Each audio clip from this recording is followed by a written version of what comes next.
Hello everyone, welcome back to my channel. My name is Becky Setra. I hope everyone is doing well. If this is the first time you've come across my video, why not subscribe, like and share. So today I'm going to be having a guest on my channel. Her name is Rejoice. She is the founder of an international or a leading international recruitment consultancy, and she's going to be telling us all about the sectors she recruits from and which countries she recruits from and which countries she recruits to as well. So it's going to be a very exciting video. You need to watch to the end in order to benefit. This is mainly for people who are back home and want to relocate to UK or other countries, because she recruits to a few other countries as well, not only UK, and not only healthcare, other things as well. So you have to watch. I don't want to spoil the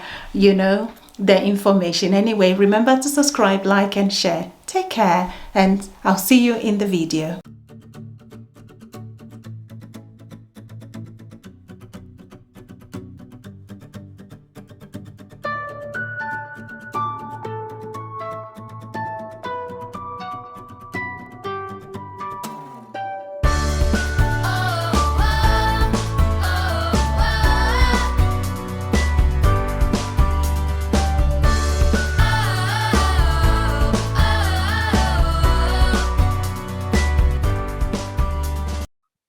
Hello everyone, my name is Becky Setra.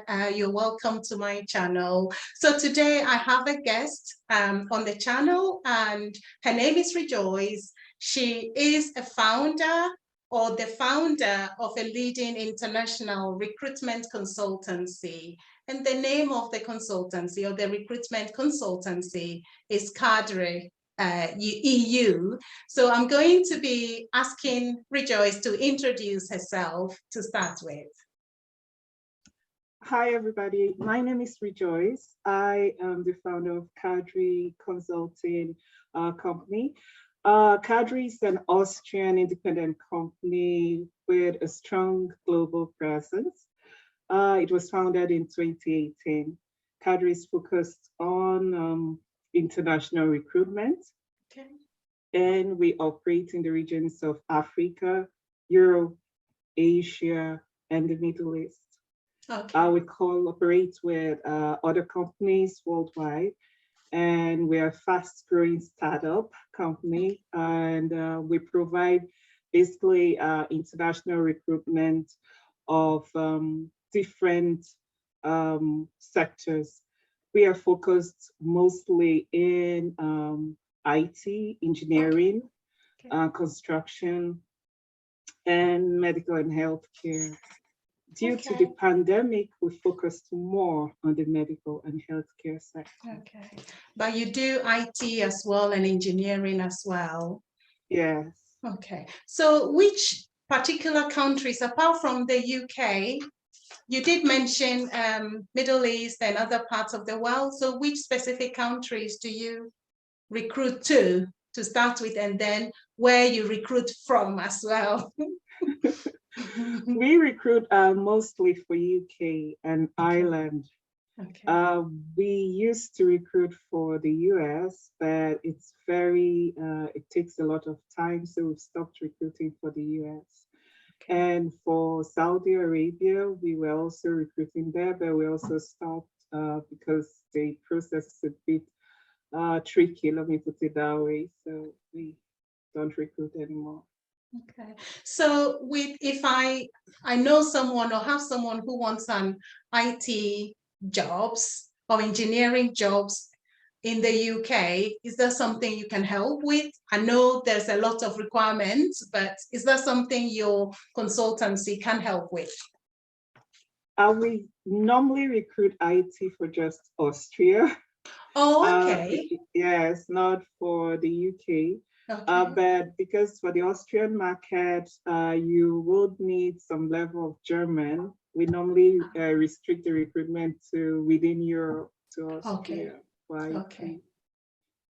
And what about engineering jobs as well? It's basically the same. The same. Yeah, we focus on Austria because we are based here. For Okay. IT, executive search, engineering, we focus on Austria, Germany. Okay. For construction, we were recruiting together with another company for the US. We were Okay. recruiting, yeah, construction and logistics because they need like loads of people, but the process takes close to 18 months. Oh, wow. So yeah, it's a long process. So we also stopped doing that. Oh, okay. So your main area for UK is nursing. Yes, And yes. what about doctors as well? For doctors, we also recruit doctors, but to be recruited as a doctor into the UK, most of the clients want the consultants, not just the doctors. Okay. Okay. All right. That's fine. So let's come to nursing. What are the main requirements for overseas nurse who is planning to work in the UK? What would you be asking them to already have before they start the process with you? For a nurse to work in UK, the nurse must be registered as a nurse in their home country. Yeah.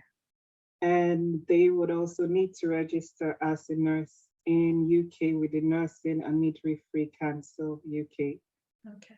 To do that, they will need to start the application, check if the NMC will do the assessment. But most times I recommend the nurses start with writing the English test, even before trying to start the registration. Yeah. Because the registration takes just about 30 days if you've met all the criteria. But writing the English test could, it's almost very difficult for most nurses to pass the first time, according to the NMC requirements. Yeah, so they have to write their IELTS academic, isn't it? And they need to score, I think, about 7 in overall 7. And I believe writing, they can score about 6.5. Yeah. And then do they have to have written the CBT as well? No, they can already start the registration after they pass the IELTS or the OET. Yeah. You have two options, either you write the OET or the IELTS, but like you said, yes, you can get a 6.5 in writing, and for the OET, a C+ is okay for writing. Okay, okay. And once they've gotten the English test, they can then start the NMC registration and already get like send applications or get slotted for interviews.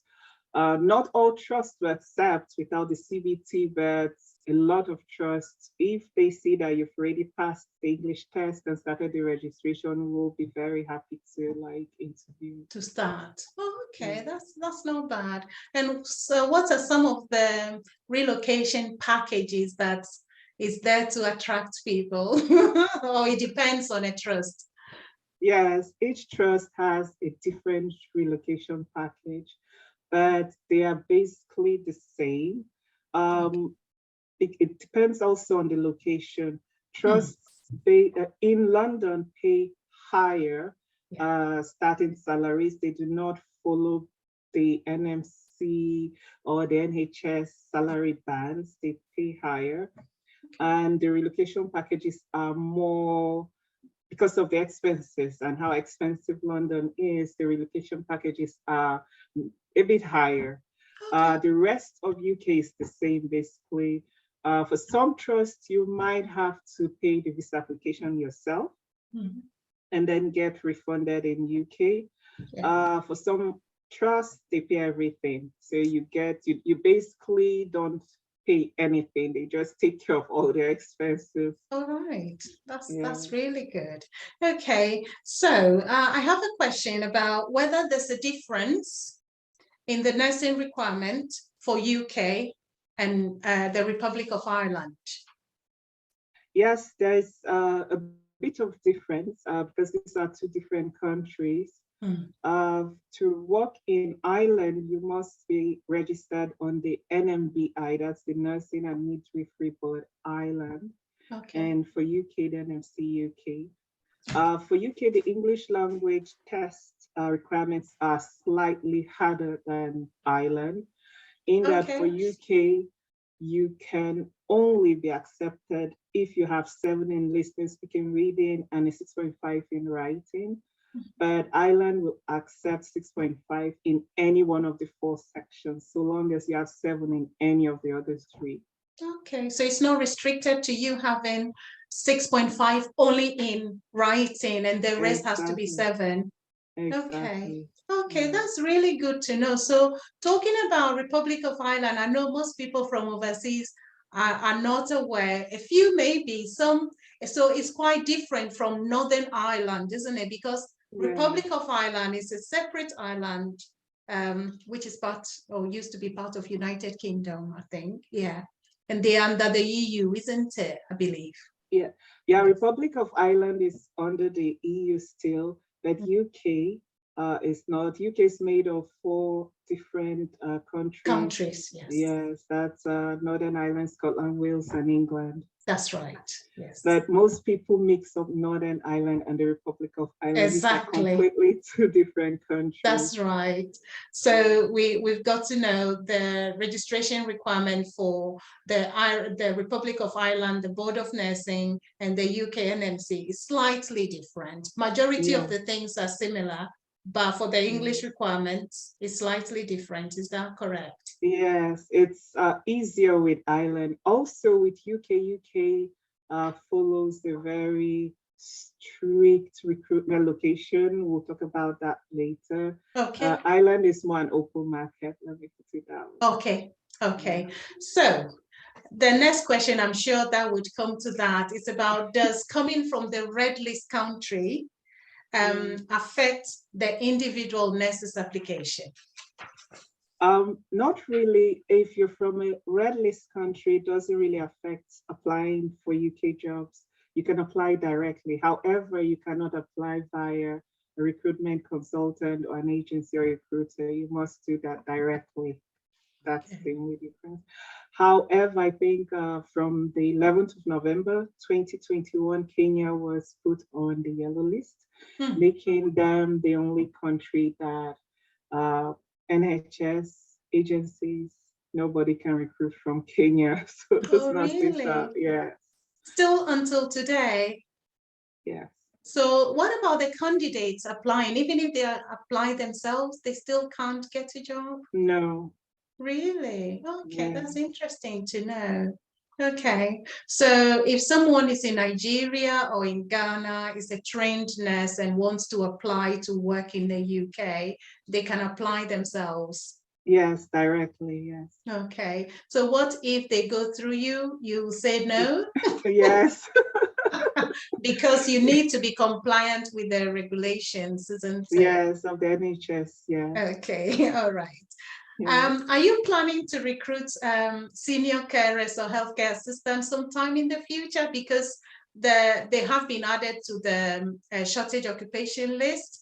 And so a lot of people are excited about it. And a lot of people would have liked to come through that route. Is that something you're going to be looking at in the future? Yes, in the future, this will be possible. But currently, most of the hospitals and care homes are recruiting within locally because there are lots of carers within the UK. So this shortage is currently being met locally within UK at the moment.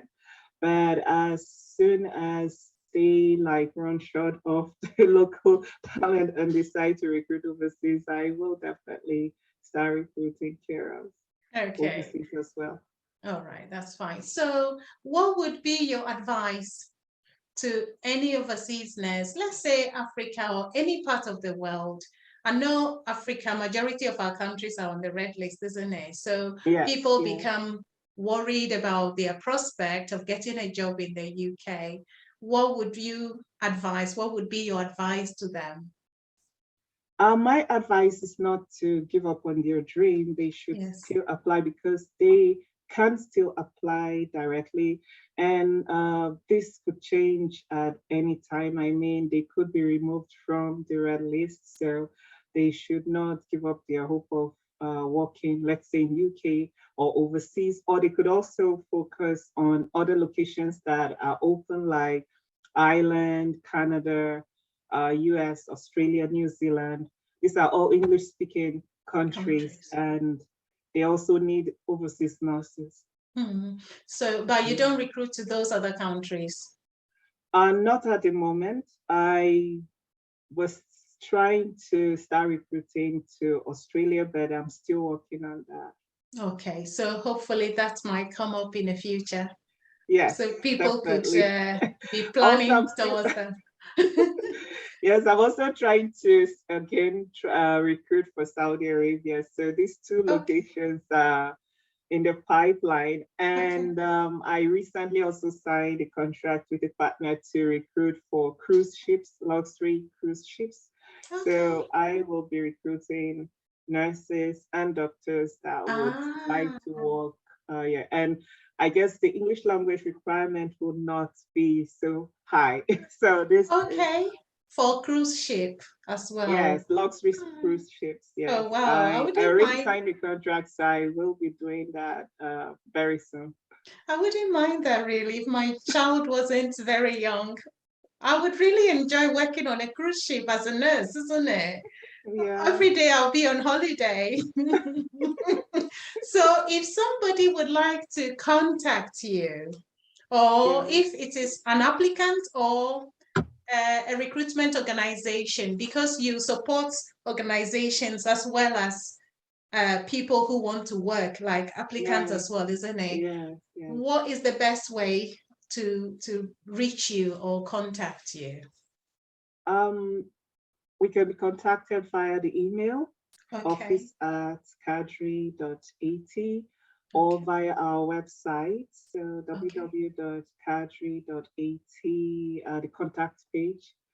And yeah. Okay, if you send me those contact pages, I would add them to the video as well.